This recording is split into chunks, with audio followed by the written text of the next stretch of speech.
Semangat pagi. Pagi semuanya. Yes, apa kabar Anda semua? Ya, Pak Darmadi apa Pasti kabar? luar biasa nih. Pasti luar biasa.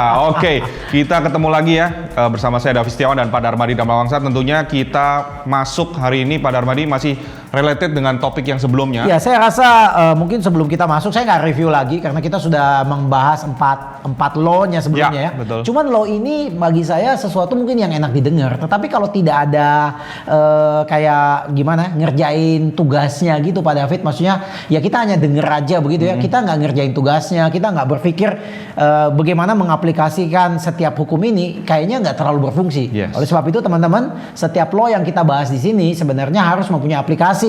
Ya harus kita pikirkan, ya harus kita lakukan. Kalau nggak sama aja nggak menarik juga gitu hasilnya ya. Yuk kita masuk dari law yang kelima kali ini ya. Law ini menarik sekali karena dia mengatakan bahwa kalau Anda ingin terus bertumbuh, ingat kata-kata itu ya, jangan lupa ya. Tambahkan satu phrase. Iya, phrase itu jangan lupa. Kalau Anda ingin terus bertumbuh dalam hidup Anda ini Anda harus ingat bahwa selalu memberikan rasa syukur Anda lebih besar daripada kesuksesan yang Anda terima. Wow. Ya, Pak David, orang-orang sukses kan sukses gitu ya. Kadang-kadang setiap sukses itu tidak dibarengi rasa syukur loh. Ketika kesuksesan tidak dibarengi rasa syukur, yang terjadi adalah Anda mulai merasa bahwa kesuksesan itu adalah hasil diri Anda sendiri. Apa benar semua kesuksesan yang manusia dapat, apalagi kelasnya yang makin lama makin sulit begitu ya, mereka susah gitu ya.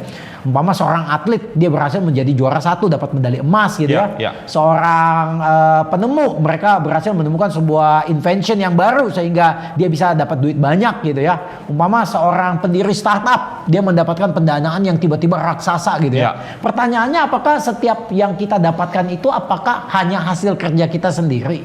Ya kan? Kita kadang-kadang hanya fokus sama suksesnya, tapi rasa syukur itu kita tidak bisa tidak bisa fokus terhadap rasa syukur itu. Makanya hari ini kita mungkin membahas bahwa selalu ingat bahwa setiap kesuksesan kita itu selalu datangnya dari bantuan-bantuan orang lain. Jadi sukses itu kita.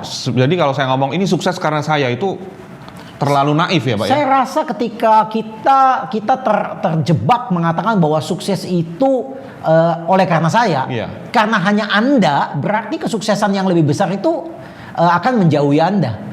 Iya kan? Sama aja Pak David bermain sepak bola, tapi Pak David bermain sendiri, nggak bermain dengan 11 orang gitu.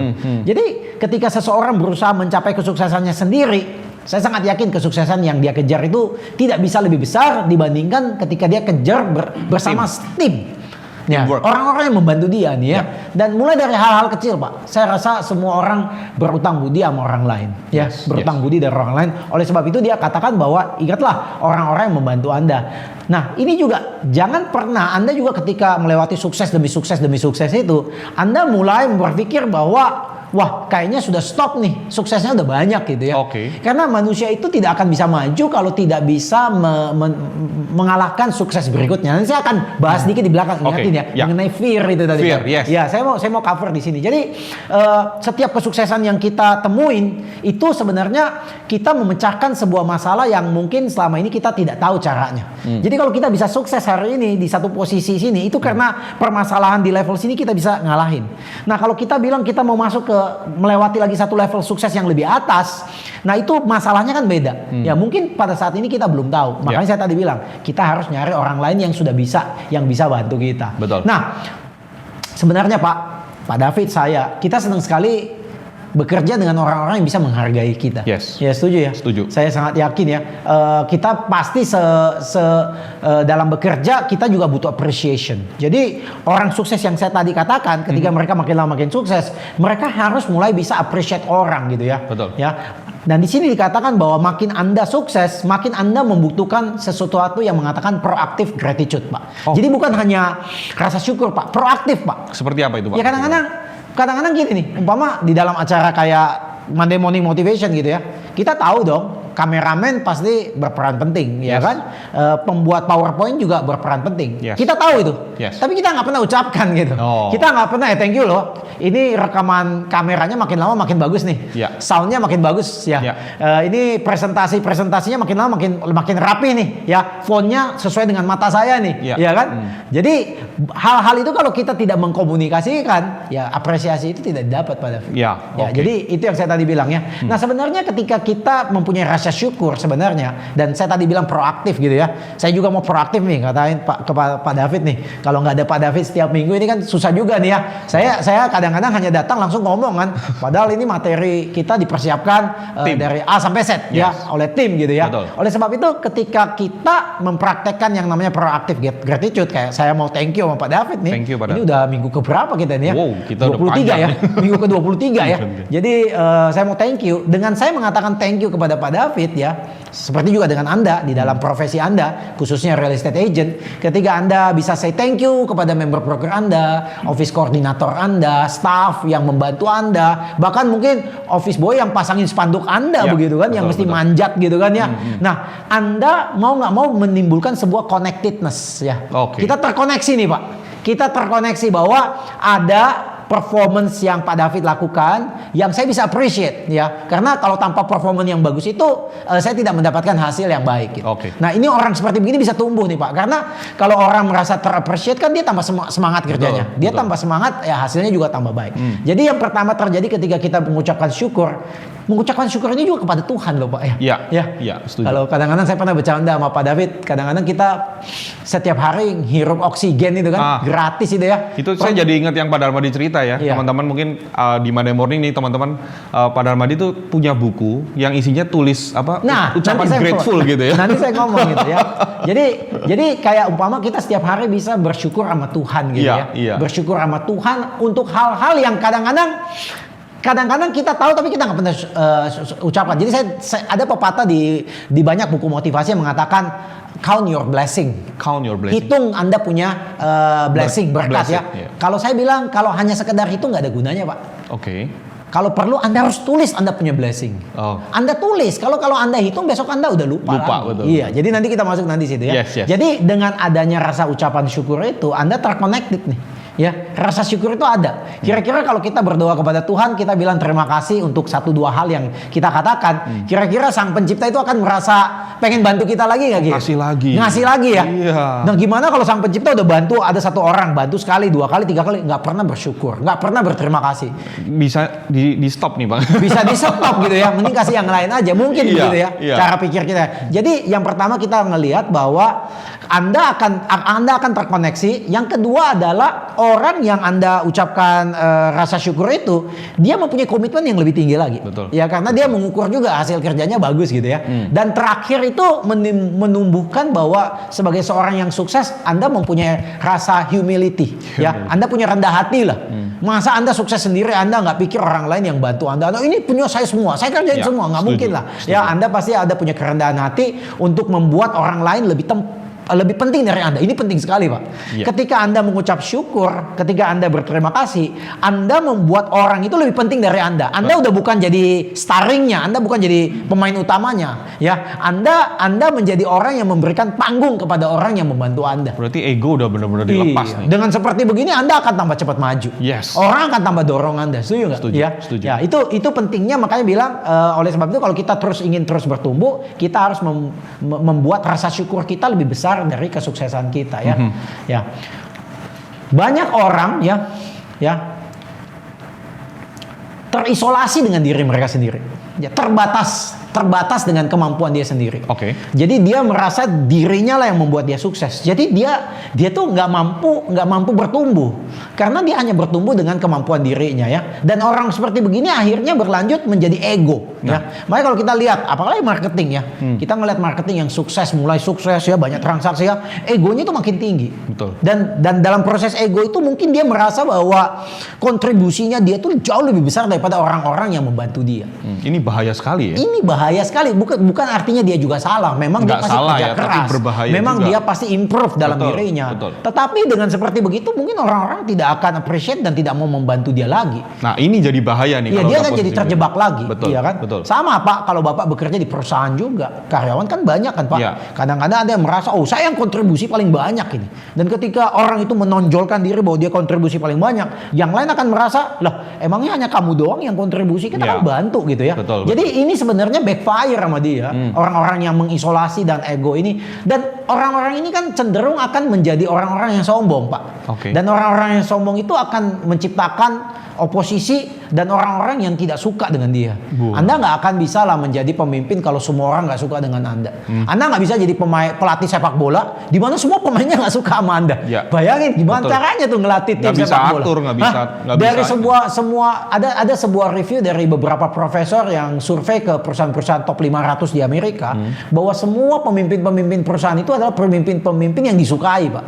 Ya, jadi ketika Anda menjadi seorang pemimpin, Anda harus disukai, dan ketika Anda menjadi top agent, Anda juga harus disukai. Setuju. Teman-teman co-broking Anda mesti sukain Anda, betul, ya betul. kan? Staff di kantor juga mau bantu Anda. Nah, dengan begitu Anda mempunyai chance untuk bisa bertumbuh lebih besar. Yes. Hanya dengan melakukan yang saya tadi bilang, proaktif gratitude itu ya. Yes. Nah, dengan mengkultivasi gratitude ini, dengan selalu membuat kita selalu ngingat untuk bisa bersyukur dan berterima kasih kepada orang, kita sebenarnya bisa growing ya. Kita bisa terus continue ya. Kita bisa menghindari diri kita dari isolasi tadi, ego tadi, dan kesombongan tadi. Yeah. Dengan kita seperti orang tidak akan merasa kita sombong. Yeah. Ya kan?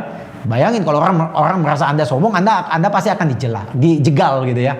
Nah, oleh sebab itu ini sebenarnya yang paling simpel. Yang ini yang saya lakukan selama 2 tahun pada. Yes. Ya. Gimana tuh, Pak? Boleh diceritakan? Kadang-kadang ketika saya ngelakuin pun saya kadang-kadang nggak tahu apa untungnya gitu ya.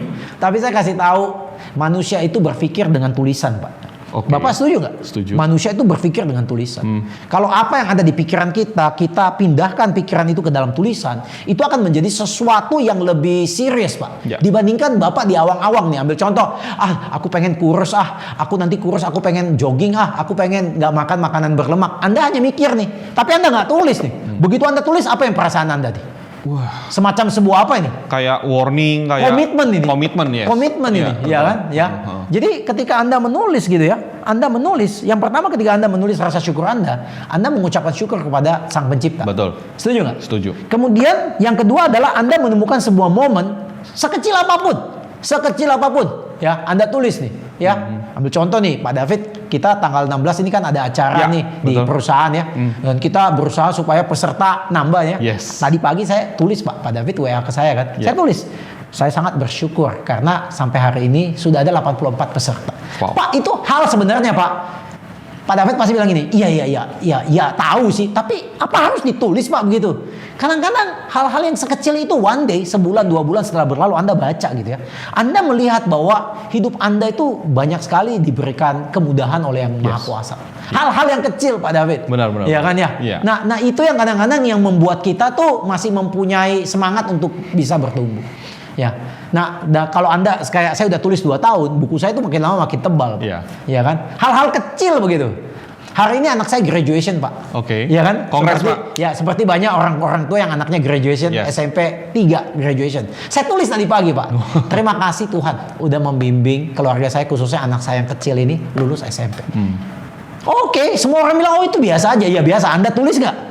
Karena kenapa pentingnya tulis? Satu hari Anda lupa loh Pak. Yeah. Dan ketika Anda baca lagi, Anda pikir, wow, penyertaan Tuhan itu luar biasa. Itu hal kecil di awang-awang, tapi kalau ditulis jadi luar biasa. Iya, itu harus ada proaktif tadi yang saya tadi bilang Pak. Mesti proaktif. Jadi kita write down, kita punya grateful ya. Dan kita express kita punya rasa syukur ini. Umpama, terima kasih Pak David. Ya terima kasih Pak Abian yang ada di depan ya. Yes. Ya, Pak Ocan ya yang bantu semua ini ya. Makin lama makin bagus gitu ya. Ya kalau tanpa anda semua nggak mungkin kita jalan bisnis ini ya. Jadi ini kita balik lagi, ini yang kunci kelima nih ya, the law kelima, bahwa kalau anda ingin terus bertumbuh, make sure anda punya rasa ucapan syukur itu lebih besar daripada kesuksesan yang anda dapat. Nah saya mau lanjut lagi nih Pak, karena ini juga salah satu law yang pendek. Oke, jadi kita masuk tadi law 5, kita masuk law 6 law 6 ya. Okay. Saya mau cover law 6 ini. Sebenarnya law 6 ini poinnya tidak banyak, tapi menurut saya juga penting ya. Karena law 6 ini akan mengatakan bahwa anda hanya akan bisa terus bertumbuh kalau anda membuat kenikmatan bekerja itu lebih besar daripada usahanya gitu Pak. Kenapa dia bilang begini? Karena mungkin begini Pak, banyak orang tuh Pak melakukan sesuatu di dalam profesinya dia, dan profesi itu menghasilkan, tapi hatinya nggak happy Pak. Oh, oke. Ya. Ada pekerjaan yang menghasilkan uang, tapi hasilnya nggak happy Pak. Ya kan? Banyak orang suka bercanda, wah paling enak jadi Michael Jordan katanya ya. Main basket, dia kan happy kan Pak, dapat duit lagi dibayar Pak. lagi, ya. Bener kan ya? Jadi orang seperti begitu kan bisa mengembangkan dirinya tanpa batas gitu Pak. Ya. Kalau Pak David mengerjakan sesuatu, memang Pak David dibayar dan Pak David tapi nggak happy, ya mungkin Pak David hanya akan melakukan sekedarnya aja. Nggak maksimal ya? Nggak maksimal. Jadi Anda nggak happy nih, kerja asal-asalan dikit, toh bayarannya juga sama. Ya mentalitas seperti itu nggak bisa naik Pak. Karyawan juga seperti begitu Pak. Ya. Kan saya digaji nih Pak, gajinya kan segini, ya kerjanya segini aja Pak. Lah kenapa nggak bisa lebih? Lah karena gajinya begini. Berarti orang ini hanya bisa maju di dalam hidupnya kalau gajinya diubah. Pak, kira-kira kalau perusahaan akan menaikkan gaji Anda sebelum Anda memberikan nilai tambah lebih, atau Anda harus memberikan nilai tambah lebih baru gajinya naik? Kita dulu kan kita udah belajar di law sebelumnya kan, bener tadi ya. Kita contribute dulu dong. Iya, jadi poin saya mengatakan gini, kalau ini perusahaan, akankah dia akan menaikkan gaji Anda terlebih dahulu sebelum Anda memberikan value, atau Anda harus memberikan value dulu baru gajinya naik? Kasih value dulu. Iya, tapi tadi bilang kan banyak orang pikir begini kan. Saya kan gajinya segini Pak, jadi saya kerja segini. Jadi gimana supaya bisa naik? Gajinya dinaikin dulu Pak. Ini yang susah ini. Nah akhirnya ini terjebak Pak. Iya. Dia terjebak dan orang seperti begini tadi dibilang happy nggak Pak kerjanya Pak? Nggak happy. Dan orang nggak happy bisa maju nggak Pak? Susah maju. Susah bersaing dengan mereka yang happy ya. Yes. Iya. Jadi di sini banyak juga agent yang seperti begitu. Kerja keras gitu ya, jual properti, nawarin properti, di PHP-in, bukannya hatinya happy, hatinya tambah lama dongkol. Bahkan kadang-kadang transaksi yang rumit udah closing juga, hatinya tetap kecewa dan kesel gitu ya. Ya, jadi dia merasa bahwa pekerjaannya dia itu tidak memberikan sebuah kenikmatan. Bisa nggak sih Pak marketing sukses kalau apa yang dia lakukan itu ketemu customer dia nggak happy, ketemu penjual nggak happy, ketemu pembeli nggak happy? Susah banget. Susah banget dia bertumbuh ya. Susah banget dia bisa berikan servis yang bagus. Ya, susah banget ya. Jadi ini yang dibilang bagaimana Anda harus mengkaitkan apa yang Anda kerjakan itu ada faktor happy-nya gitu. Kalau enggak Anda kecapean. Anda tidak akan kreatif, Anda pasti hilang. Inovasi Anda pasti hilang ya. Jadi banyak agent itu banyak terperangkap ya, melakukan apa yang sebenarnya yang mereka kerjakan bagus gitu ya. Tapi mereka nggak punya passion gitu. Nah, sampai di sini Pak. Tadi Pak Darmadi singgung juga di depan kan ngomongin ada fear gitu ya. Iya. Bahkan saya sebenarnya nyematin nih di The Law of Lifetime Growth-nya Dan Sullivan. Sebenarnya untuk di poin di sini saya bisa tambahkan nih sebenarnya variasi law-nya yang lain bahwa Anda hanya akan bisa terus bertumbuh jika if your actions is bigger than your fear. Ya, action lebih gede dari ketakutan. Fear. Nah, fear ini sebenarnya sebuah comfort zone sebenarnya, Pak. Fear ini sebenarnya sesuatu yang membatasi Anda. Fear ini yang menahan Anda. Ya, menahan Anda untuk maju begitu ya. Jadi kadang-kadang Anda hanya bisa bertumbuh kalau Anda mengalahkan fear Anda. Overcoming the Seringkali fear itu tidak real, Pak. Ya. Jujur nih ya. Fear itu Pak, saya kasih tahu ini penting Pak ya. Di buku ini juga ada tulis, buku yang satu lagi ada tulis bahwa mungkin saya pernah cerita bahwa ada sebuah trik di mana orang pakai karet gelang gitu Pak ya. Jadi ketika dia ingin melakukan sesuatu, dia tidak nunda-nunda, dia jepret tangannya supaya ini. Nah, sebenarnya ketakutan kita itu sebenarnya tidak besar sebenarnya awalnya Pak. Tetapi dengan seseorang mulai menunda-nunda pengambilan keputusan itu, umpamalah sama agent nih. Satu agent dia mau prospek satu customer. Bos gede, orang hebat, orang kaya. Sebenarnya kan dia mau telepon hari itu, cuma dia mulai pikir, aduh, postpone lah, tunda lah. Nanti kalau saya telepon dia nggak angkat gimana ya? Saya kalau telepon taunya dia marah-marah gimana ya? Nanti jam 10 kayaknya waktunya lebih cocok deh. Pas jam 10 kayaknya enak dia telepon ya Pak ya. Pas jam 10 udah datang dia mulai mikir, waduh kalau bos level dia jam 10 pasti kan penuh dengan meeting Pak ya. Jadi kalau orang-orang meeting ini kan sangat sibuk, nanti saya malah ganggu dia, malah dia marah Pak. Kalau gitu saya tunggu sampai jam 12 aja Pak. Mungkin setelah meeting dia santai dikit, jam 12 makan siang enak. Pas jam 12 dia mau telepon Pak, dia mulai mikir. Tapi kan bos-bos gede ini kan biasanya makan siang pun harus menemani orang-orang penting lainnya, di mana mereka melakukan deal-deal bisnis gitu. Jadi sebenarnya sebaiknya jangan telepon jam 12 deh. Dia lagi lapar nih, lu hambat dia marah. Kalau gitu nanti tunggu sekitar jam 2. Jam 2 mau ditelepon Pak. Aduh ini udah meeting dari pagi, makan siang, capek loh Pak. Jam 2 tuh otaknya kadang-kadang hang gitu ya. Gue pas telepon malah nggak ngerti apa yang saya tawarin, malah saya dimarah. Tunggu pas mau pulang aja ya. Pas dia mau pulang mungkin udah tenang beres. Jam 5 dia mau telepon, dia lihat dari jendela, waduh jalanan pada macet ya. Ini bos kalau pulang macet kan moodnya lagi nggak nyaman gitu ya. Kayaknya mesti tunggu dia sampai di rumah ya. Jam 8 lah Pak ya. Oke, jam 8 paling bagus nih. Jam 8 dia mau telepon Pak. Dia baru mau angkat. Aduh, jam 8 udah bos ini udah nggak ada waktu waktunya sama keluarga terbatas. Ini waktu paling penting sama keluarga. Kalau saya ganggu, apa dia nggak marah sama saya? Marah Ya dong. udah kalau gitu besok pagi saya telepon dia. Jadi hari itu nggak jadi telepon. Jadi Pak, ya ketakutan kita ini yang menghambat kita bertindak Pak. Makanya saya tadi bilang cerita karet gelang itu. Ya. Anda nggak usah mikir muluk-muluk yang itu, jepretin aja tangan Anda. Pokoknya angkat telepon, mau dimarahin apa, angkat telepon. Yes. Kalau tahu bahwa itu adalah tempat di mana saya bisa bertumbuh, kalau saya tahu itu adalah tindakan yang harus saya lakukan, di mana saya bisa maju satu step lagi, saya akan lakukan tanpa mikir. Karena kebanyakan banyak orang mikir terlalu lama, akhirnya Nggak action. Kebanyakan Ya. mikir dia. Ya, makanya film Top Gun yang baru itu Pak, kalau Pak David nonton ya, salah satu quotes-nya itu artinya gini nih, don't think. Jangan mikir. Just do it. Ya. Just do it gitu. Ya, jadi ketika mereka terbangin sebuah pesawat yang kenceng gitu, nanti ada di situ, enggak, lu nggak usah mikir, terbangin aja. Okay. Sambil terbang lu sambil belajar juga gitu ya. Jadi sebenarnya makanya saya suka bercanda sama orang gitu. Bagaimana caranya berenang paling cepat? Gampang, lempar aja orang itu di tengah laut. Itu proses yang paling cepat dia berenang. Menyeramkan. Iya kan? Saya punya pengalaman Pak David, anak saya yang pertama itu ketika pertama kali mau latihan drive mobil, saya ngajar dia berkali-kali nggak berhasil Pak, karena saya takut dia ini, saya takut dia ini. Akhirnya saya nyari orang yang sekolah mobil itu Pak, dan luar biasa gilanya Pak. Hari pertama anak saya nggak bisa ke jalan mobil sama sekali, langsung dibawa ke jalan tol Pak. Wih. Saya langsung bilang, ini model apa? Dia bilang ini model yang paling cepat dan paling sukses ngajarin orang kasih jalan mobil, langsung bawa ke jalan tol. Jadi luar biasa nggak Pak David ya. Jadi saya tadi balik lagi nih ya. Buatlah tindakan agak sedikit nekat nih, tindakan agak berisiko ini, ya, untuk mengalahkan ketakutan Anda. Dan orang-orang seperti begini, Pak, mereka akan bisa terus mencapai satu level yang lebih baik lagi dan lebih baik lagi. Yes. Oleh sebab itu, teman-teman, sebagai penutup nih ya, ada tugas untuk Anda tadi, membuat buku di mana Anda bisa tulis rasa syukur Anda. Betul. Yang kedua, Anda mulai juga memetakan apa sih yang Anda takuti di dalam bisnis Anda. Apa yang menghambat Anda sukses. Tuliskan beberapa langkah dan lakukan langkah itu, nggak usah mikir, lakukan dulu. Gagal pun nggak apa-apa, karena you juga bisa belajar dari apapun yang Anda lakukan. Yes, luar biasa, mantap sekali. Teman-teman jangan lupa klik like and subscribe YouTube channel ini. So stay tune in Monday Morning Motivation.